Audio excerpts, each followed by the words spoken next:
Hey, Shaquille Majuri. You can call me Shaq here for SB Nation MMA with another episode of The Insiders, where we peel back the curtain on the MMA industry with help from some of its biggest insiders. And today I've got a man who's practically the encyclopedia of MMA. He gives Mike Beltran a run for his money in the facial hair department. It is, of course, Jordan Breen. How are you, sir? Would you like to know my first actual face-to-face discussion with Mike Beltran? It's better than the icebreaker question I had, so go for it.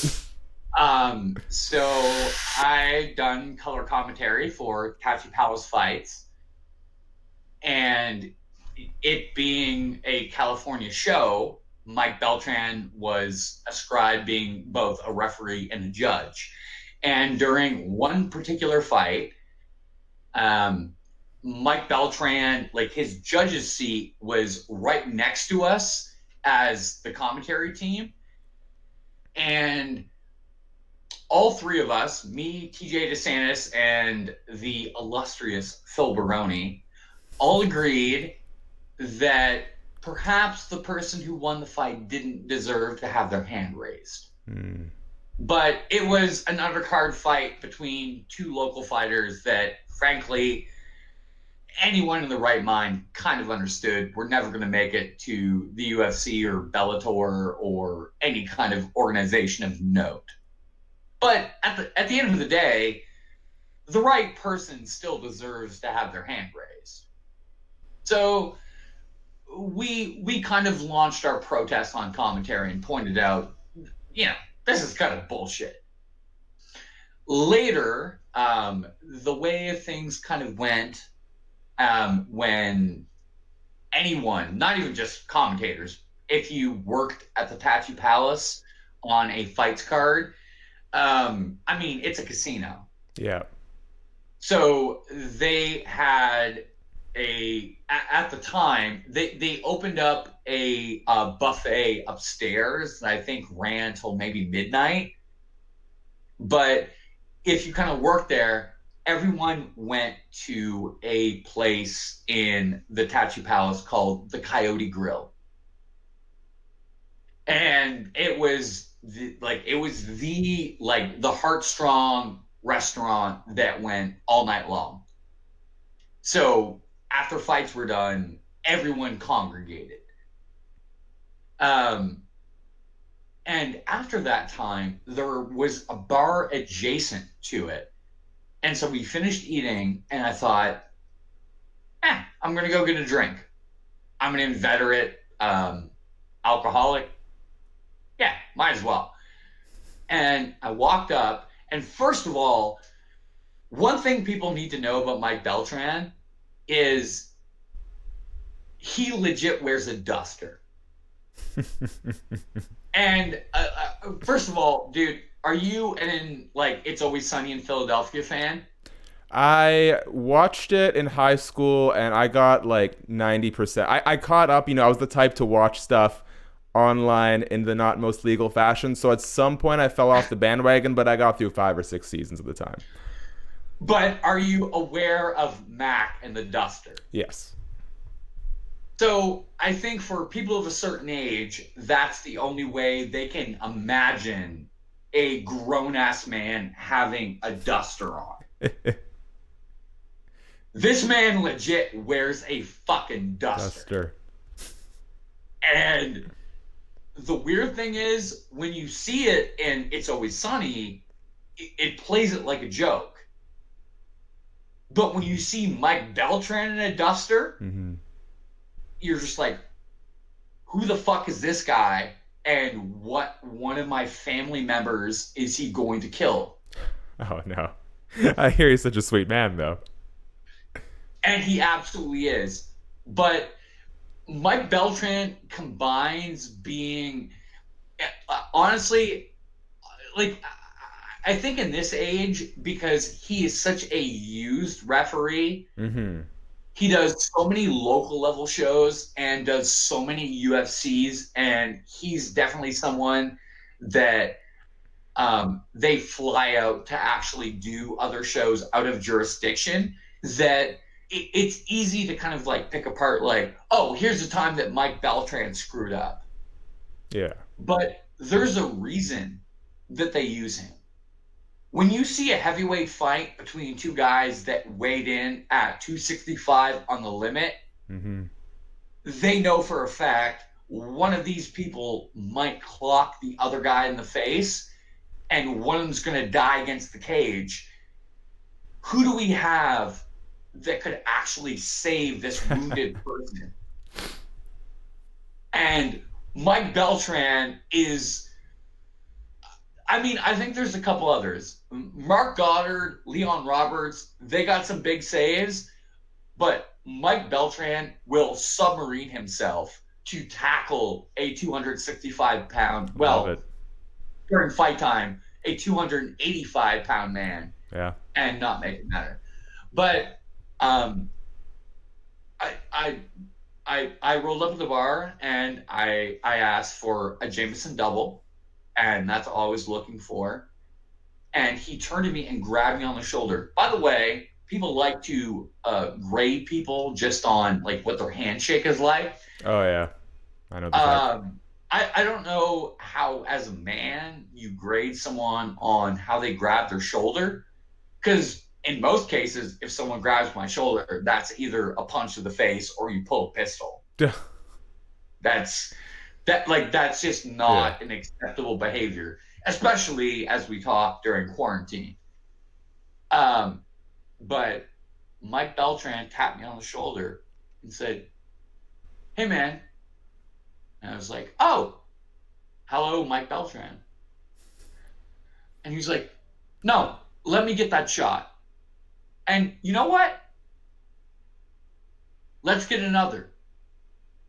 So I already had a Jameson double. He bought me another and bought himself one. And I was like, "Oh, like, it's great to meet you." Mm-hmm. And at this point, I was kind of nervous because I'd written an editorial for Sherdog about how he totally fucked up a fight in Strikeforce between Mousasi and Keith Jardine. And I thought, let's just say that people in the MMA industry or anyone on that side of the matter kind of has a hard memory. And that was the first thing that I thought was coming. And frankly, it was. He was like, "You know why I know you?" And immediately I was terrified. And I thought, no. Like, I absolutely knew what he was going to say. Mm-hmm. But I was like, "No, please, do tell me." And he was like, "You wrote about me in the Mousasi and Jardine fight, and you said I took a point from Mousasi and I fucked up the fight." And I went, "Yeah. Yeah, you did. You fucked up." Like, I'm not someone who's like, what's the worst thing that's going to happen? Like, he's going to punch me in the face and break my jaw. And then, dude, that's bingo for me. I can just like everyone always says this about the MMA media. Like, you wouldn't say that to a fighter's face. It's like, yes, I would. Even being someone who recognizes that fighters are underpaid, do you not think that I would take the first opportunity covering this sport to have a professionally trained fighter punch me in the face, cause me injury, and then sue them for damages? Do you not realize I could live for like 2 years off of that? I don't give a fuck. Are you kidding me? Never mind the chance that maybe I get that one shot in and I get to be an absolute hero. But Mike Beltran was like, "No," and he attempted to explain to me why he was righteous under the California State Athletic Commission's issues at the time, why that was righteous. And I went, I understand why you did it, and I understand that refereeing is hard. I get it. We might disagree, but you're not going to change my opinion. Like, we were both cage side. Mm-hmm. One man won, another man lost. and you know, we disagreed. But he went, you know why I bought you this drink? And I went, no, I don't. I couldn't even hazard a guess. And he told me, well, during that fight tonight, Tachi Palace fights, my judging table was beside the commentary table. And he was the only dissenting judge who actually got the fight correct. And he was worried that he might be reprimanded or people would give him shit about the fact that he judged the way he did. But he told me, you guys are clearly a good announce team. You guys broke it down and clearly understood what this fight was about, and you guys got it right. And then the moment I'll never forget, which is, this is the entire moment that I bring it up, other than the duster, because who the fuck else wears a duster? Mike Beltran, he turns to me and he does the universal signal. Like, show me by the way, if you meet a good friend, how do you greet them? Are you asking me? Yeah, I'm legit asking you. A good friend? Show me what your hand does and the rest of your body does. Oh man, you're putting me on the spot. A good friend. I mean, listen, I'm a hugger, so I'll go here. Maybe I'm gonna dab him. Oh, you can't. Can you see it? The camera can't see. So maybe dab it up here and go for a hug. Dude, it's the dab and hug. Yeah. You lock on the thumbs and you tap on the back. Yes. Is that right? That's correct. This is a very detailed breakdown of a dab. You lock on the thumbs. It's 2 back taps on the duster, and then everyone breaks. And everyone feels like... Unless you want to get a little intimate, then you can hold it. It definitely got intimate. But Mike Beltran turned to me, and he held out the hand. And I was like... at this point, I am admittedly both definitely drunk, over full of food, and also high. And he held up his hand, and I just thought... oh my God, what do I do? So we just locked hands. Oh no. And had a little bro hug. And then after we broke, he pointed right in my face and went, you know what I like about you? And I was like, I don't know. I like, at this point, I'm hoping that he just thinks that I'm a judicious mixed martial arts judge. Maybe a good commentator, maybe someone who kind of gets the way things are going. But he points in my face and goes, you're a fucking alpha, bro. And I just went, I mean, what do you really say after that? And he rejoined it with, just like me. And that's something I could never take away from that man. You know, we can judge, you know, some of his counsels in terms of refereeing on Twitter or whatever, but I dare you to go up in Mike Beltran's face and tell him he's not an alpha. And it's maybe the greatest compliment that I've ever been given in this industry, having the walrus tell me, I'm an alpha like you, bro.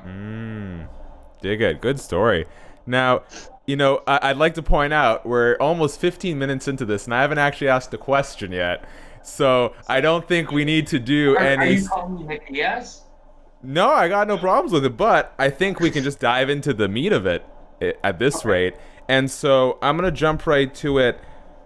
You obviously one of the early presences in MMA media, MMA radio, just about everything. I would refute that, but I'm flattered that you would say that. But all right. Well, I'll say it. And if someone wants to correct me, that is fine.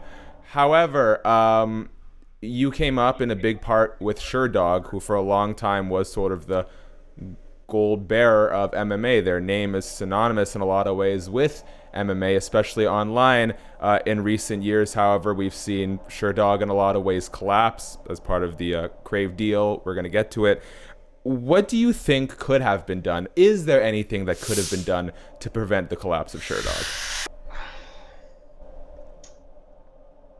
Oh man, that is, you asked me ahead of time if there was any questions that I won't want to probe. Mm-hmm. And this is not necessarily a question that I don't want to probe, but I definitely want to think about it carefully as I discuss it. I would say that the biggest defeat was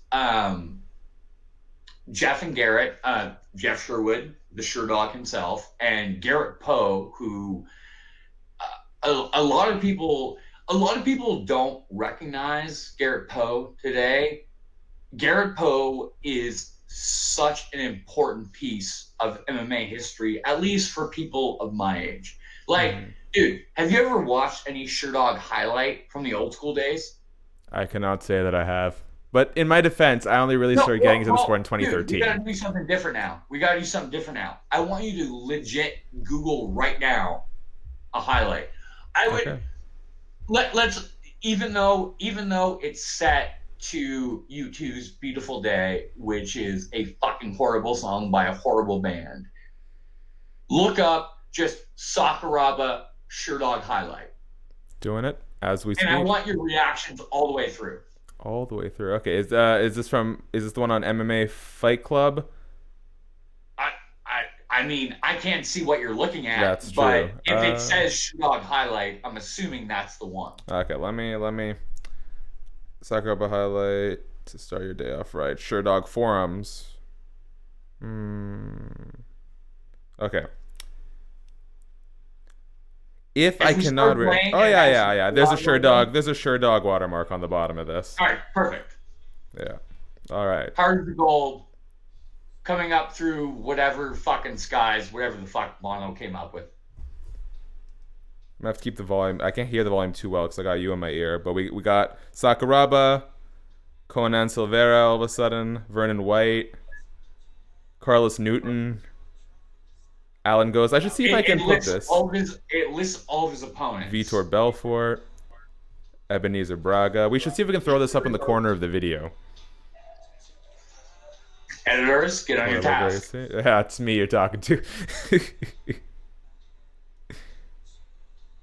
I have to admit, for something that's about to get kind of violent, this is a very uplifting soundtrack.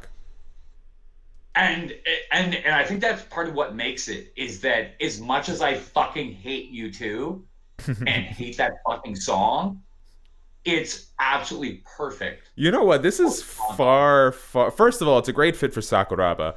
Second of all, it is already far more engaging than like the death metal, hip hop montage, and I'm a big hip hop fan, that I see in like 99% of highlight videos. And dude, he's practically dancing. You got like montages of him kicking some dude in the legs. Dude, at the last break when he actually locks the Kimura on Henzo and sweeps him to the ground. That's the moment that settles it. Ooh, spinning body kick. Double stomp. What a character, man. Sakuraba. I mean, he's someone that that's one of the reasons that I think that MMA is still important to explore and share with people, like, what actually came before this. That's what we're doing right now. Because, if I had a son right now and he was like 6 years old and got into MMA, he probably would have the internet and be smart enough to kind of investigate, hey, like, maybe, like why is he only won like 2/3 of his fights? Why was he so great? And it's like, you can't understand the majesty and what this guy meant at the time. I know this is all gonna connect. We're gearing up towards the end, so I'm waiting for this Kimura. But this has been a very surprising segue out of the collapse of Sherdog to Shaq reacting to Sakuraba highlights. And I'm not doing a great job. I'm not very animated. I no, I Whoa, that guy's arm was hanging off. Oh, and here's the Kimura. Oh, jeez. Oh, oh, that does not look healthy. I'm not sure if you're even talking about I'm Hoyler. not. I'm Like, not. Oh gosh. Oh my. How do people let this go on for so long?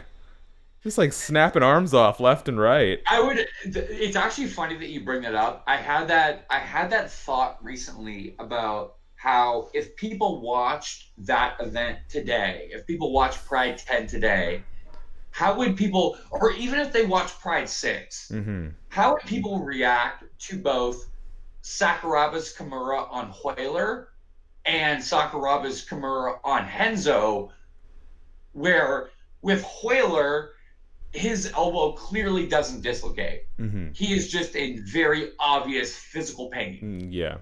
Gumby arm. He's just a struggling victim who can't escape from a better submission artist. And that's a cloudy area. With Henzo, his arm clearly dislocates, and the fight still goes like another 10 seconds with his elbow completely out of place. Hanging off. And Sakuraba looking back and just thinking like, are you going to call this? With a pro wrestling referee whose name I won't mention. Yeah, well, I think referee Anyway, knowledge probably the was whole more reason scarce. that I brought Yes, this to please. is that Garrett Poe was a huge influence in Sherdog, and he's a legit like I'm not even sure what his job title is, but despite having the worst Alabama accent I've ever heard in my life, he works for NASA, and he's an astroscientist essentially. I'm not sure exactly if he designs missiles and shuttles or Mm-hmm. what pertains to his job, but he's definitely smarter than the average bear. But when Jeff and Garrett both decided jointly to sell Sherdog, it was great in one way. It was great for employees at the time because this company thought that MMA was blowing up and we have all this money that we can invest in it. And they went full hog. Yeah. So, even though we didn't have UFC credentials at the time, like, dude, I've been on 5 continents. I wouldn't have got that opportunity if not for, Crave and like Guerrilla Media. But at the same time, they were a media company that their entire impetus was just buying up websites and figuring out, okay, what's hot right now? What can we buy that we can sell ad revenue on? Yeah. And so that worked for a certain kind of time.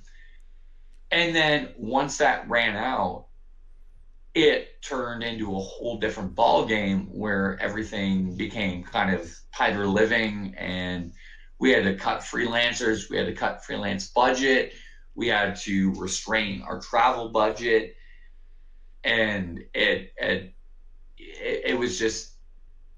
was a whole different ball game. In hindsight, is there any way you could have known what was to come should, the ad revenue not be sufficient anymore? Is there anything you guys could have done, you think, to perhaps better protect yourself from that switch? I can't speak for everyone else, but I do think that all of the people who are with that site, and I think one of the things that makes Sherdog unique is that even though it's changed now, obviously due to budgetary restrictions, the people who came up with that site are still with that site. Mm-hmm. Like Mike Fridley is still the Atlas. No one ever in the MMA media talks about Mike Fridley, You're all fucking welcome for Mike Fridley. He was the dude in 1998 getting like MPEG 1 and MPEG 2 rips off FNet and making sure that, like, oh, you want to see like Maurice Smith beat the ever living fuck out of some guy in Japan? He's got that tape and he's converted to video. Like, he is the thing that for 10 years and more has held Sherdog up. And he likes to keep a low key, but people don't realize, like, that's part of the reason that I asked you to, like, bring up the highlights, is that Yes. a lot of people who've somehow informed the way that people either understand MMA or became interested or fell into love with it. And they don't really know who the people are who actually made that possible. And it's people like Garrett Poe, it's people like Jeff Sherwood, it's people like Mike Fridley. So I think I like, personally, I could have been smarter and I had job offers the other way, but I thought if Sherdog was what gave me a chance, and it, for over a decade of my life, it made my dreams come true. You know, I literally, I drew my college specialty out of a hat. I didn't know what I wanted to do in life. And I just went, oh, sociology and social anthropology? All right, cool. I guess that's what I drew out of the hat. Wow. But I had no affinity to it. I didn't know, and frankly, I'm happy that's what I drew, as opposed to like studying Russian for 4 years. Was that in the hat? It was in the hat, by the way. And I did take a Russian course, but no, I had no idea what I wanted to actually do with my life. And when Josh Gross hit me up when I was 18 years old and went, hey, I'm kind of interested what you're doing with this blog, and it seems like you kind of have a knack for Japanese MMA news. Maybe we could do something there. I thought, yeah, this is awesome. And at the time, all I thought was, this is a way to make a little bit of scratch, and I can just go about my life. I didn't know that it was going to become something larger for me, but ultimately it did, and it was fantastic. But at the same time, I think it was a gift and a curse, because I grew up reading Sherdog. I fell into love with MMA at a time where Sherdog was still on GeoCities. Dude, how old are you? 25 in September. So you legit have no idea what the fuck GeoCities is, do you? No. This half this conversation is going over my head, but I'm doing my best to keep up. Okay. That's how we're doing it. So I remember when Sherdog was back on GeoCities, and it was just called Sherdog's NHB site. By the way, that's what it used to be called. Trivia night. No holds barred fighting. There was no MMA. But that's what I grew up on, and part of me felt like all rafts desert a sinking ship.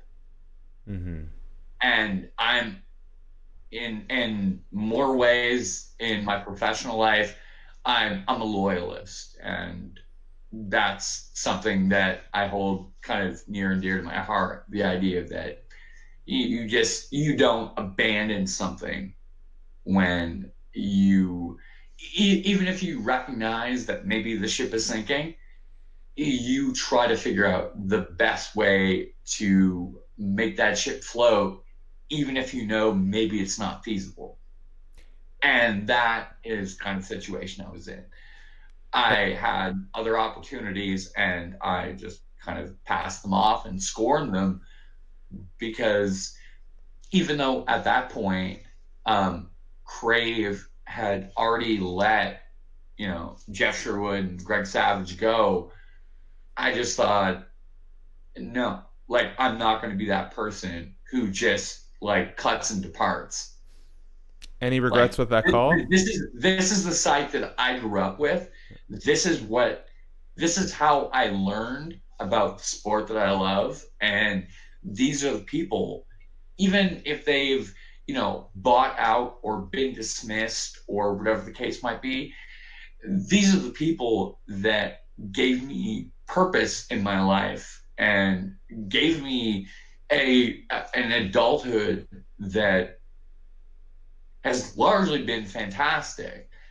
And I don't want to sacrifice the memory of any of them in that kind of way.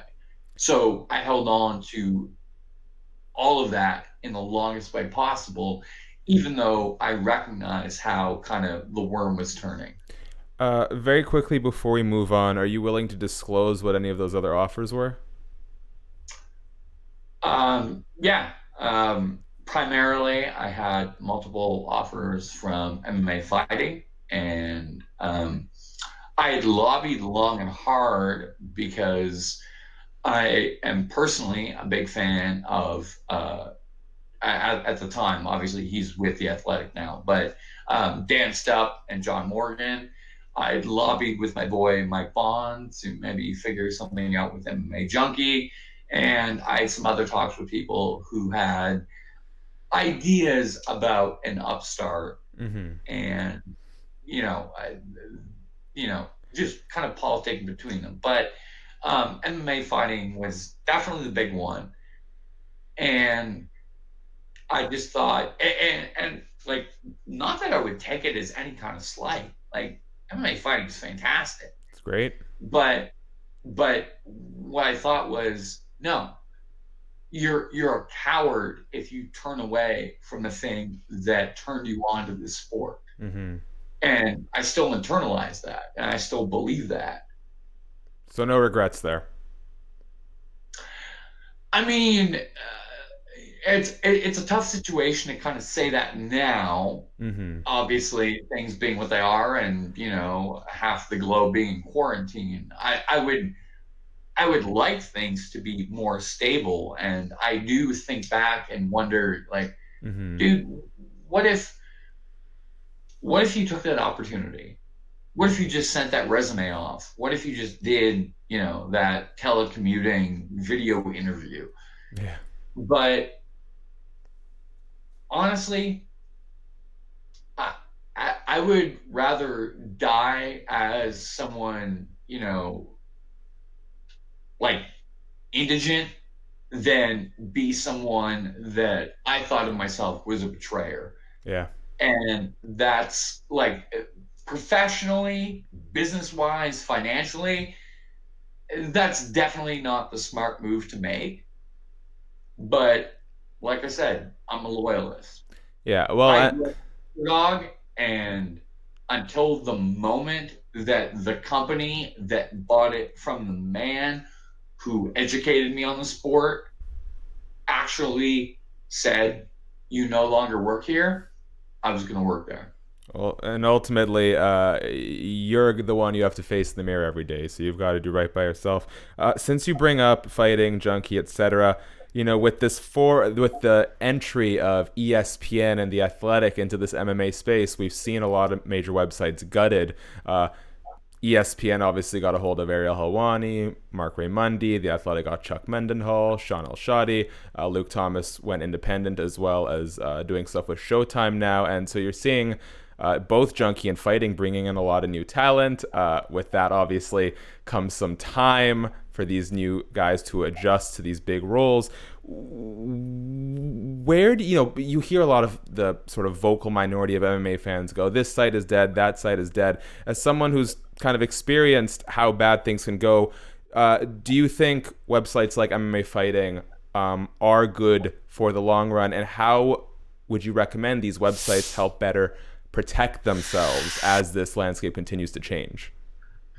I think that's a difficult question to answer because it's not like fundamentally it's not up, like that's one thing I've learned. It's not up to like even your executive editor. It's not up to them. Big corporate ladder, isn't it? That's exactly correct. It's red tape. And most of these sites are overseen by corporations that are much larger than, like, again, dude, we work for Bloody Elbow. Who works for SB Nation? Who works for a multimedia conglomerate? Yep. It's like, at the end of the day, do you think that anyone who's actually like pushing buttons and making decisions gives a single solitary fuck about mixed martial arts? Not much. And I mean, like, SB Nation alone has 3 MMA websites, for those who might be unaware: Fighting, Mania, and Bloody Elbow. Way, even as someone who works for SB Nation, still blows my fucking mind. Although I can clearly see how someone would, they'd be curious about, like, is the next UFC going to happen? And they just Google it and they're like, oh, hey, MMA Mania. And that's not to disparage MMA Mania, because I think they have a lot of talented writers. God, they have fucking Steve Juwan. Tell me what you know about the original Hip Hop Lyrics Archive. Shout out to Steve. You told me you're a hip hop fan. Do you know about Ola? I do not know about Ola. Look at that. I like again. 24 years old. Give me a little bit of break here. You need to apologize to Steve Juwan. Steve Juwan and every real hip hop fan out there. I'm sorry. I'm sorry that I even tried. It was Rap Genius before Rap Genius got a bunch of people's millionaire fathers to actually fund their bullshit. And before Rap Genius got a big forum of people. Rap Genius ripped off all of their actual content. Yeah. Just so you know. And keep in mind, they basically got their forum contributors to do all the legwork without giving them a penny. So, as someone who knows. I did it with Steve Juwan and 4 other fucking nerdy white guys who just really like rap music.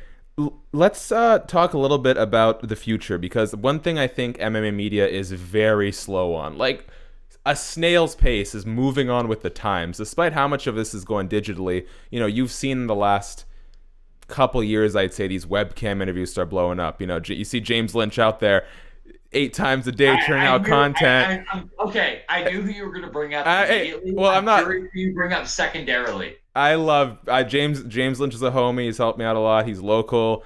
Shout out to James. But since then, I've seen everyone doing it. I started doing it, and top to bottom. I'm still waiting. It's a certain hire from MMA Fighting. Mike Heck. What the heck? Man, what a great hire. I like Mike Heck a lot. But Mike, you haven't followed me back yet. I think he's only done 2 of his shows now, and frankly, that's good. He seems adequately suited for the job. They just need to hurry up. I know there's a delay with global shipping. They just need to hurry up and get him a little bit more quality tech in there, because that show, I think, deserves a bigger budget, and I'm hoping it's going to come from Mike, because he's a good guy. So with that being said, one thing that Between Rounds Radio makes good use of, which I don't see anyone else in MMA really doing, is Patreon. Patreon, for those unaware, a service that, YouTubers and podcasters all around the globe use. You get to basically pay to be a subscriber. There's different tiers. You get additional content. You can help support the show to varying degrees. So, first and foremost, tell me what the experience has been like using Patreon to push out your content. And second of all, why do you think it is that MMA Media is so slow to get on with the digital age? I think a lot of it is, it's kind of a Napoleon complex, really. I think a lot of people who enter this atmosphere, if you kind of dedicate yourself to this, you're both taken for granted and taken for laughs. You know, um, people think like it's like as we go through this whole cycle and we're wondering like, oh man, Justin Gaethje's gonna fight Tony Ferguson. Part of that whole dynamic is, oh, the MMA media are fucking retards, and yet the president of the biggest MMA organization in the world is responding to a troll account of Ariel Helwani. This is true. And like clearly can't fucking read. Doesn't know a V from a W. Which maybe if you're studying Latin can be confusing from time to time. But other than that, most people understand how the 26 letters of the alphabet fucking work. But all of a sudden, this guy who is in charge of the biggest cage fighting organization in the world doesn't get how just letters work? That's horrible. So I think there's a process where people are constantly trying to prove themselves. And I think I think the best and most long tenure journalists in this sport who continue to do their job on the highest level, they're people who can transcend beyond that. They're people who never minded that. Yeah. You know, like there's a reason why whatever powers that be at the Athletic knew they needed to hire Josh Gross. And it's not just because he wrote a New York Times bestseller.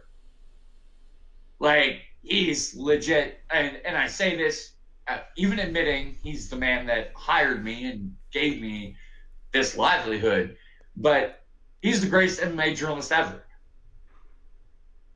He was the first person that put legit journalism into MMA. It wasn't just you go to the cage fights, you take some pictures, and you tell people who won.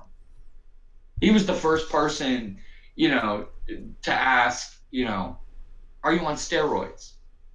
And maybe I don't always agree about, and maybe I don't agree about his actual position on that. I think as a baseball fundamentalist, and I even told him over, again, showing my age, fanning myself off, I told him on AOL Instant Messenger the day he published his open letter to Dana White after the Sean Shirk and Hermes Franca debacle at UFC 73, I was like, dude, I don't know if this is right. And I mentioned on two levels. One, I fundamentally disagree because, I mean, this is a whole other discussion, but I don't, frankly, give a single god fuck about performance-enhancing drugs. Luke Thomas is cheering somewhere in his house right now. Shout outs to Luke and his beautiful wife and his children as well. But in all seriousness, I disagreed with the tenor because I saw how vengeful it was. And at the time, I knew everything that Sherdog had been through and everything Josh had been through and how petty Dana White had been and trying to just like submarine the site in every way possible. But I thought he went about it in a very elementary kind of way. And I went, dude, I think you're just being kind of petty.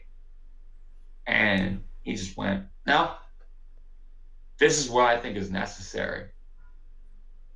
And that's something that I respect out of a person, is we can disagree about what you feel and how you think about things.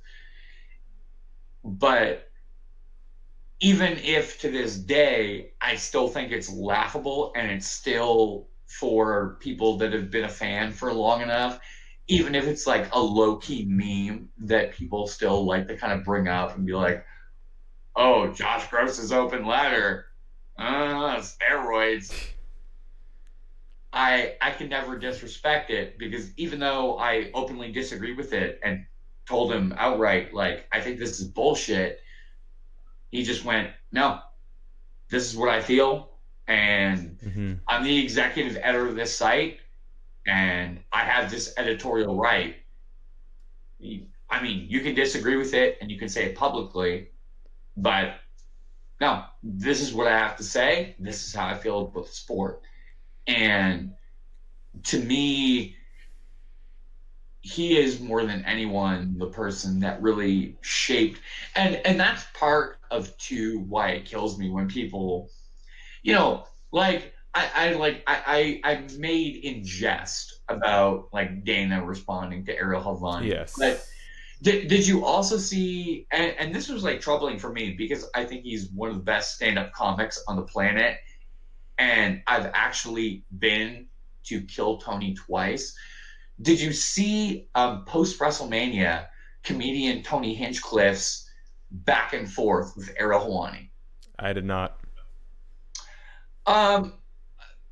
Reader's Digest version, accomplished stand-up comedian who I would encourage you either to check out his stand-up, or if you're in the right town, go see his live show, Kill Tony Live, because it's certainly something special. He got at Ariel after WrestleMania, and I think they debated about like the Bray Wyatt and John Cena. Yes, the Firefly Funhouse match. Correct. And it ended up getting your boy Big Dave Meltzer involved, and everyone like sort of had their own weigh in on it. But his take was, and I've seen enough of him just out of the side of his stand-up to see him like on like comedy podcasts and stuff like that. Like, he's definitely a fight fan. Yes. Like, dude, his mother was a legit fucking bookie and shook fucking boys down.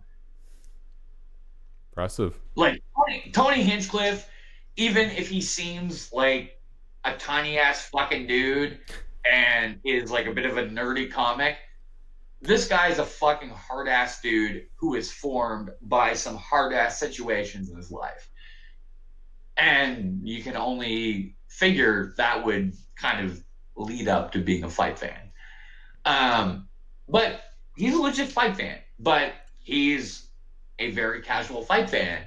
And he had some critiques about the MMA media. And his point was, how is it that you people who care about like what goes on and what is savory or respectable or what is responsible in an actual sport, how is it that you can watch a match like this and you can suspend disbelief and act as though like this is awesome? And I think that's, in a way, I think that's a really salient kind of point to bring up. Like, first of all, it's totally fucking ridiculous and needs to be refuted. But I think that's exactly why it's poignant, is the person who can adequately cover a sport full of felons and liars and horrific people can also be the person who wants to escape from that and suspend disbelief for 30 minutes and watch Bray Wyatt do, pose downs to the Saturday Night's Main Event theme, Obsession by Animotion, for 2 minutes. Like, these things aren't mutually exclusive. But that's the way that people kind of view MMA media. There's like in major stick and ball sports, people like to critique individual journalists. They want to like flip on ESPN and be like, I fucking hate Jameel Hill. Why does she care about black people's rights? It's like, well, maybe you feel that way because like you're a white dude in Alabama and she's an achieved black woman who's actually learned something in her fucking life. Like, maybe there's a fucking reason. But in MMA, there's a different ball game. And I think and I do think that it is specifically unique because you don't see this kind of bullshit in boxing. Because in boxing, people will still be like, I think Dougie Fisher is a bullshit fucking writer and he's fucking terrible and I don't want to ever see him on commentary. Steve Kim's a fucking loser. This guy's never fucking boxed in his life. And it's like, okay, you're attacking the individual journalist and people can make up their mind one way or the other about what they think about that individual. But in MMA, no one, for the most part, really says that. They just go, yeah, dude, MMA journalists? Are you fucking kidding me, bro? And it's just like all these fucking like armchair idiots who don't really understand anything actually about the sport and don't really have a grasp on how journalism actually works. But what's, again, like I said, most poignant is that these people, they don't attack an individual journalist. They don't go, you know, I think Ben Folks is a fucking idiot. Because first of all, Ben Folks would probably beat the shit out of him, frankly. But second of all, they just don't understand how it works. So it like, I really think it's a pervasive and worthwhile idea to explore that with other sports, people attack individuals, but with MMA, people just attack the conglomerate. Jordan, as we wrap up here, I am curious, one place, in fact, one of the original places for people to debate and share their MMA opinions is, of course, on Sherdog's forums. If you had to very quickly describe the Sherdog community, what would you say? Because it's quite an interesting mix. I mean, first of all, I'm thankful that you didn't ask what my old Sherdog handle was. But would you like to share? I could throw it up. We got a nameplate for you, so I could switch it out with your current Twitter handle with this one. Oh, I mean, do you want to hazard a guess? I honestly don't think I could. Let's just say that at the time, people referred to me shorthand as MSIA. Okay. Just take one guess and I'll tell you the actual answer. Because as we discussed off air, I hate guessing games. I honestly wouldn't. I don't know where to begin. And we're running low on time, Jordan. Jordan, don't do this to me. We got like 5 minutes. It is to this day my favorite thing that every so often I'll get a troll on Twitter or something like that who will throw it out, and I know they're just doing it to kind of like tip their hand and let me know, like, hey, by the way, just so I know, or just so you know, I'm an old school fan and I remember. But it was my sex is artsy. Wow, I don't know how you ever expected me to guess that. I mean, I should know. Just maybe one day you'll find out. I was gonna say, from an hour with you, I feel like I could probably assume that. Jordan, I don't want to end on this. And if you don't want to go there, we don't have to talk about it. But I want to get it out now so we can move on. You know, I tried to listen to a lot of your content in preparation for this interview, look through the comments, see what people were saying about sort of the rise and eventual fall of Sherdog. And one thing I saw expressed a number of times out of concern from some of your old school fans was, you know, where you're at mentally, emotionally over these last few years with all this craziness that's happened. Some people saying that they think you've been drunk on camera in certain incidences. Is there anything there that you would like to address or clear up? No, I can certainly clear that up. I've never been drunk on camera. Certainly there were times where I was drunk on radio. Okay. That's, I think, a primary factor in why SiriusXM opted to cut me. Granted, I knew that they were kind of like shifting their content for both like multiple channels and trying to figure out kind of the best way to monetize that. But yeah, I've been through comorbid alcohol treatment on like 2 occasions, and I do still drink, but it's certainly different than it was. And also, a situation like this, I think, really puts things into focus, because it's like you have to kind of realize kind of like what you're doing in your life and how it affects everyone else. Mm-hmm. And even before this, my ex-girlfriend, who I'm still very close with, she was going through a really tough familial decision. And Mm-hmm.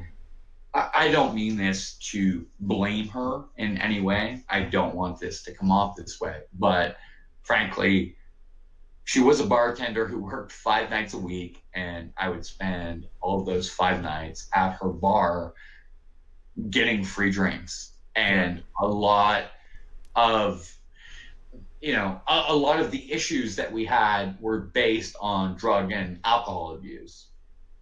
And she was able to get clean, and even though technically I'm not sober because I still will drink, I like, for me, it came to a different idea about how to view that intake.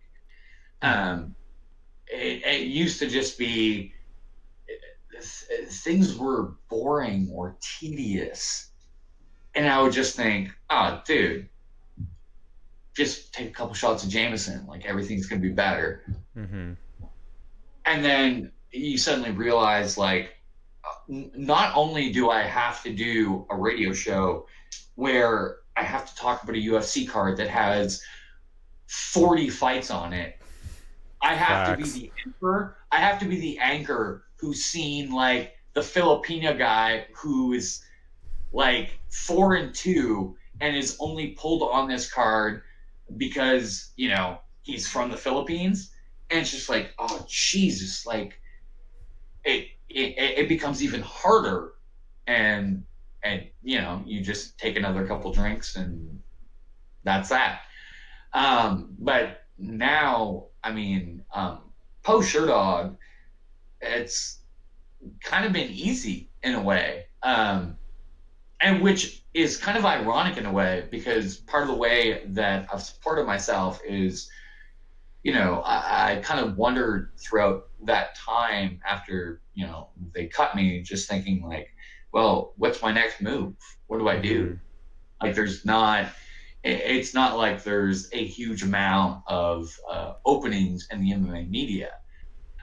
So I wondered, like, what's my next step? And I thought, well, I spend an awful lot of time on YouTube watching cooking tutorials, and I enjoy cooking. Like, this has been a good time for that. This quarantine. I worked in kitchens like when I was in high school. Mm-hmm. Maybe that's an avenue I can explore. Obviously, not the best time with quarantine and so forth, but just knowing that I had, in a way, that for me is kind of like the gift and curse of what I was granted with MMA.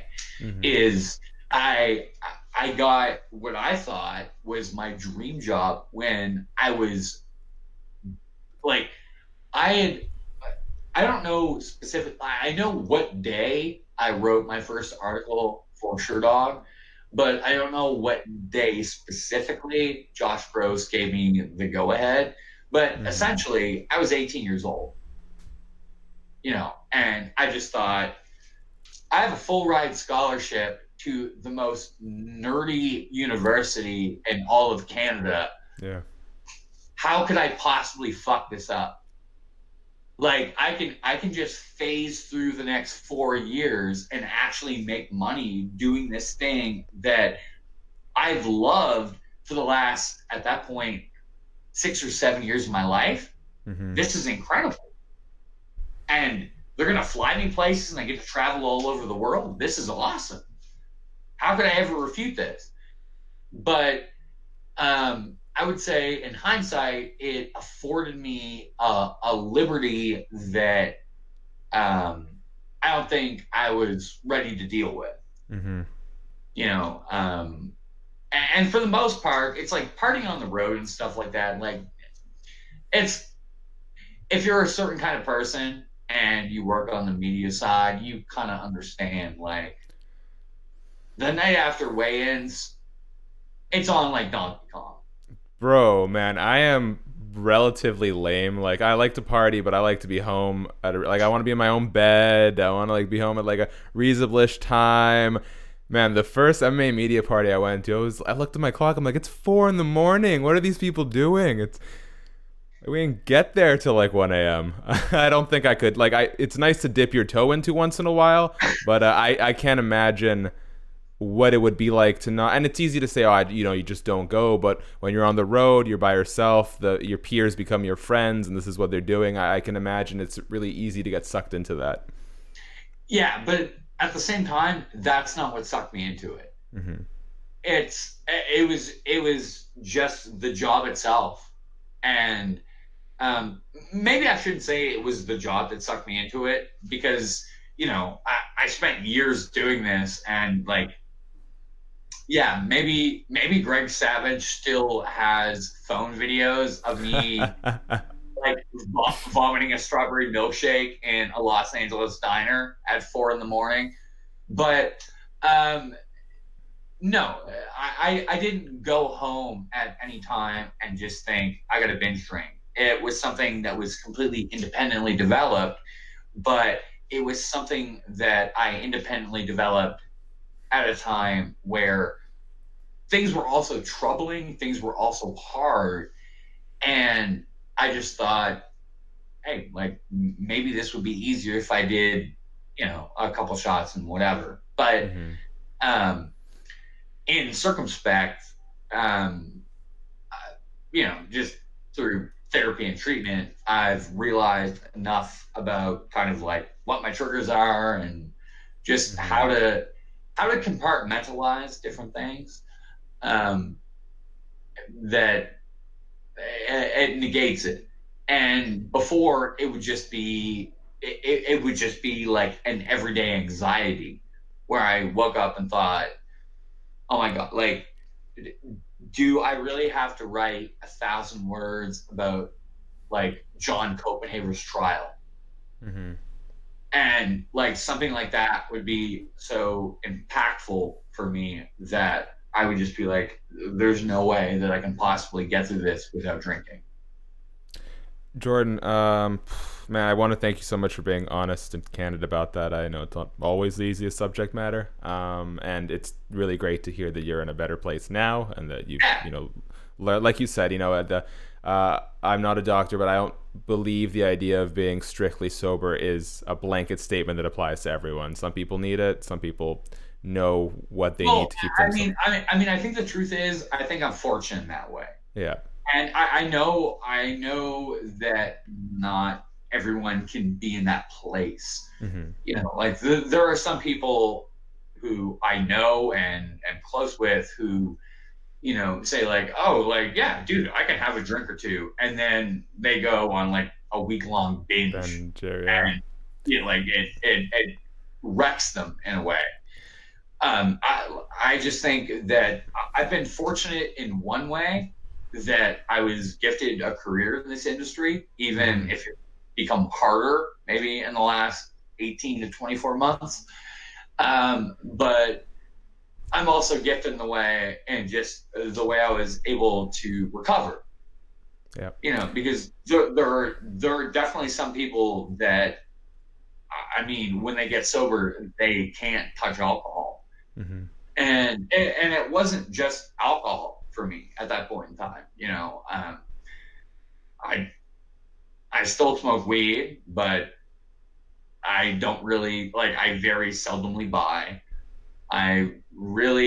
If someone offered me cocaine right now, I'd probably use it, but I'm not going to seek it out and buy it.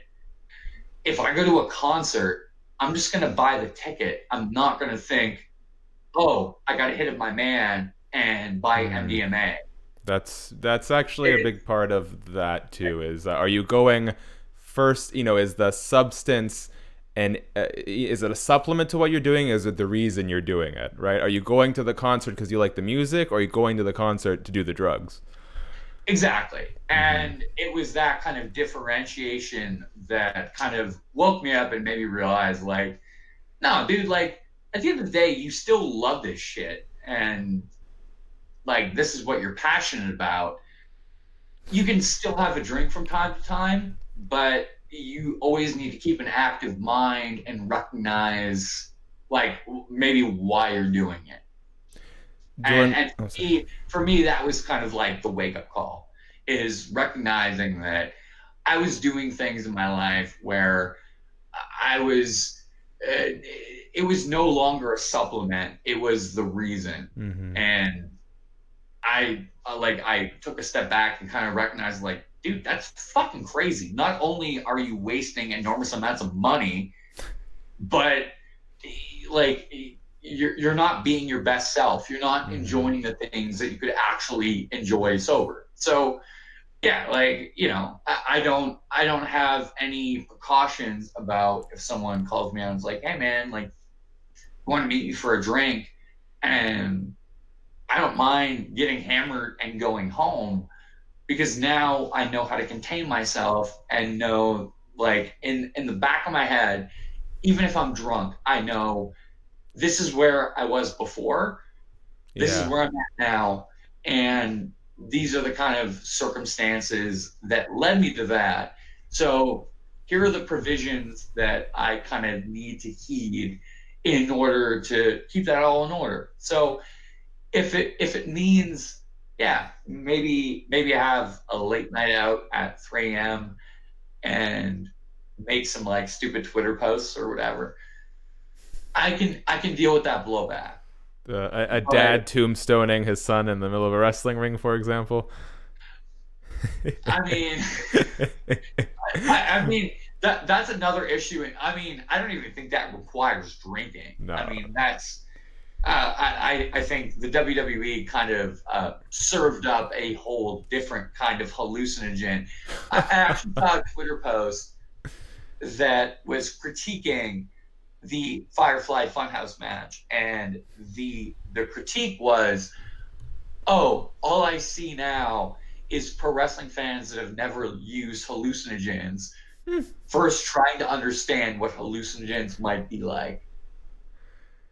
And first of all, let me tell you, um, it's more fun than that. It's not Bray But Wyatt, you the just creepy you mask. just need to know you just need to know the right time. Mm-hmm. You need to know when there's no responsibilities, and you know in your heart of hearts, I got a day off. All I want to do is I'm going to take 2 tabs or 3 tabs of acid, and I'm going to listen to a Stephen King audiobook from the 1970s. Okay. Jordan, as we wrap up here, I think we've covered a lot of ground from Mike Beltran to dropping Acid 101. We talked a lot about the past. I want to look forward a little bit. Can you tell me a little bit about how you ended up linking up with Bloody Elbow and what you're trying to accomplish there? Um, so okay, so there's obviously 2 questions there. Like, first of all, a total plea. Um, I had done a little work for a political think tank Mm-hmm. for a friend of mine, and I had already started working in kitchens, but frankly, I live alone in Toronto, and it's one of the most fucking expensive cities in the fucking I'm in world. Vancouver, So, man. I know what you're talking about. absolutely. So, for those who don't know the economics, you can look it up and kind of see the Yes. dovetailing between both of these cities. Um, but yeah, it's difficult, and I just knew that I needed. Do you know what Ingris's violin is? No. Ingres was a moderately successful French composer, I believe, in the 18th century, and by all means, he was a decent composer. never made money being a composer. And just in his off time, he started doing watercolor art. And for years, no one knew that he actually did watercolor art. But then at the start of the Dada movement, a lot of Dada artists found his art and found it incredibly motivating and incredibly inspirational, and kind of turned him into a cause célèbre in a certain way, and really championed his art as being something that inspired all of them, even though he never intended to be an artist. So the idea of Ingris's violin is the idea that maybe the thing that you're best at isn't the thing that you're most accomplished for. And so I kind of like took that to heart and thought, like, again, going back to just wondering, like, I didn't know which was which.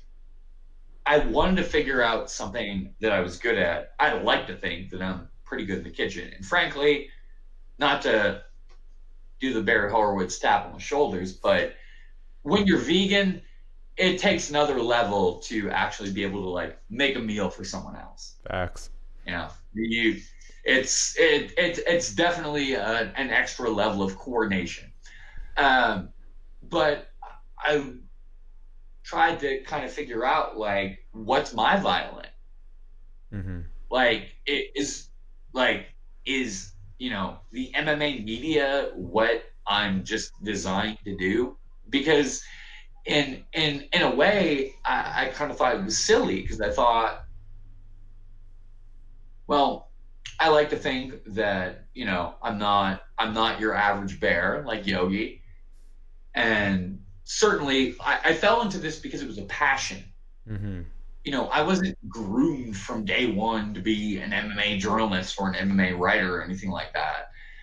I just thought I got an opportunity when I was still a teenager and thought, oh, this is a dream come true. And then dedicated, you know, the next decade plus of my life to doing everything I could to further that. But at the same time, you have to realize that, like, maybe that you have capacities that are beyond that, and what might they be? And I've just tried to kind of figure them out. I would still say that I'm not sure what my violin is, but that's kind of what kept me going. And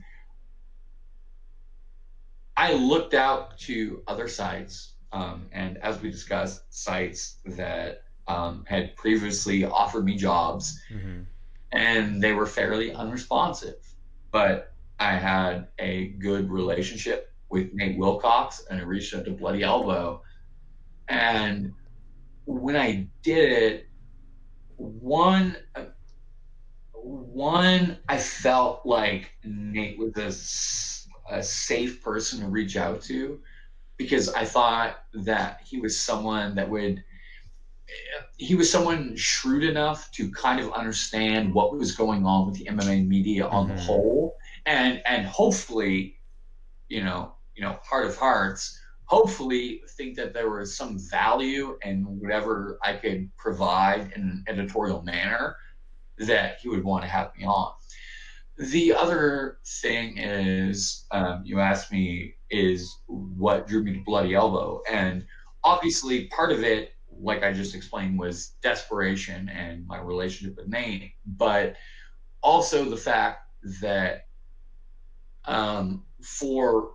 and I like to think that I'm a jack of all trades. I've done an awful lot of different things in this industry, but I think that I've figured out what people respond to most, or kind of what gets the bills paid, is editorial writing.